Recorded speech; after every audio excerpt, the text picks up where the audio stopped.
Hello and welcome. Today is Wednesday, the 19th day of April, 2017. My name is Derek, and not much to go over in today's video. In fact, I'm going to leave it solely on the delisting of 17 of the 80 tokens which are on the Poloniex website, which includes, well, BBR bits amongst the following. I talked about all 80 coins about 6 or 7 weeks ago. Pretty much most of them had the same common theme as they were really low volume. Don't want anything to do with them. Dead stocks or dead tokens. They all had significant gains from that point and had these big losses along the way. When this was occurring, when the sell-off was taking place, I had absolutely no tokens in any of the 17 codes. But I'm the type of person who likes to buy on weakness and sell on strength, which means I need to put buy orders to where I think a market can fall down to, usually within major key Fibonacci points. And C2 hit a Fibonacci point. Cure hit a Fibonacci point for me. I bought some Cure. I bought some QBK. I bought some Noble. What else? I bought some XMG. And I bought some Ruby. Didn't buy anything else. I actually bought some MYR as well. I bought all of these codes practically around the same time. And then I looked at one, I seen, okay, it's down like another 20 or 30%. And okay, well, and then usually I get like 10, 15% additional down sometimes. That's normal when you put these buy orders in and a big sell comes in, and I seen the same thing. And at first I was thinking, how are these tied together as the same sort of deal? And then after I read this part in here, oh, that makes sense.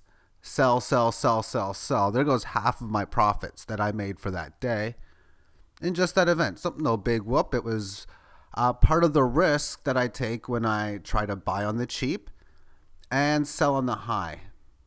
Now, the previous notice was that they were looking for employees, but they had a huge response to the notice, and the requirements had to be strict to customer service skills.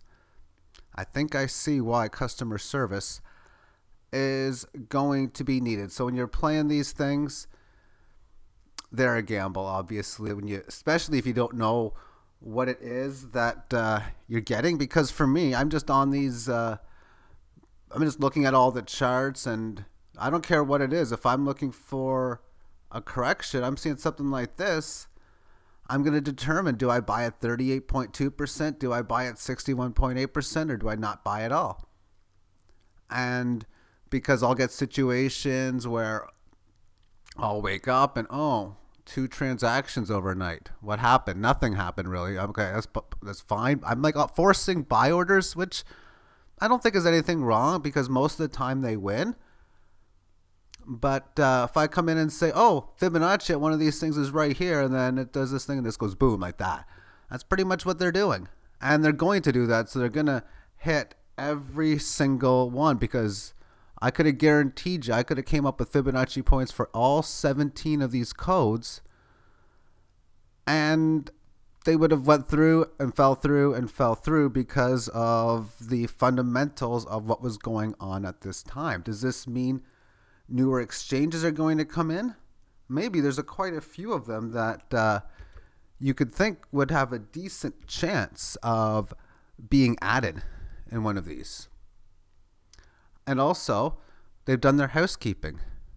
So does this mean now that you can not expect any more delistations for a while? Meaning, okay, they decided which ones made the cut. Sort of like a sports team where you cut your bad players and you're replacing them with new ones. Is it something similar to that? And if that's the case, well, then is it going to be months before something like this could happen again, at least unless an individual reason comes into place? I can even remember on just a week or two ago, I'm looking at some of my orders that I got, just managing my portfolio on my Bittrex site, and I see one of my funds is down a lot. Oh, this thing is going to be taken off the exchange on this date. Oh, I guess I better sell.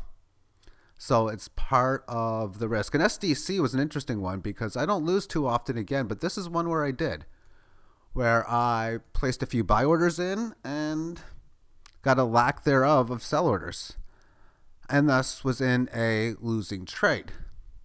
But that's going to happen when you play this kind of game. You're going to have one loser for so many winners.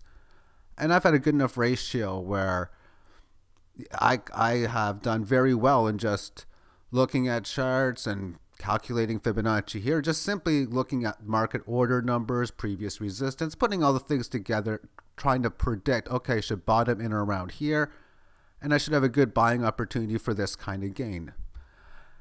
Okay, so that will be it for now, and unless something happens in any of the key markets, I'll be done for the day, but probably I'll have something later tonight regardless anyway. Take care.